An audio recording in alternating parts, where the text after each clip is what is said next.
大家好啊！歡迎嚟到西貢阿龍呢個頻道。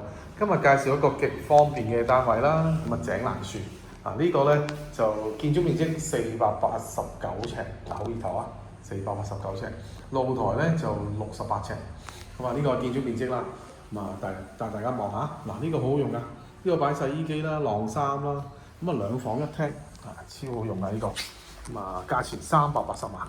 嗱呢個露台咧業主申報咗嘅，雖然好輕騎，一托就甩啦，但係佢都申報咗。咁啊整晒裝修好晒啦，整晒呢個石塑嘅地板啦，濕得水呢隻。咁呢度就三面單邊，係啦。咁啊其實你買嚟收租或者自己住咧都正嘅。雖然就唔係話好裝，但係咧起碼佢門啦、門框啊全部換晒嘅。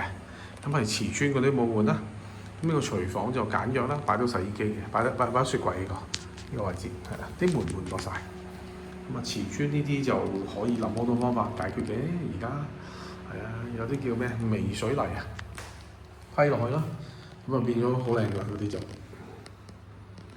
自己玩下，或者叫師傅整都得。嗱呢個咧就2房，一個大一個細，咁其實都唔細㗎啲房，好用㗎，我見到。380萬啫，嗱如果租咧大概租到9,000至1萬咧，有機會再租高啲嘅，係啦。如果俾養貓狗，係啦，咁啊可以租到可能有機會11000，係啦。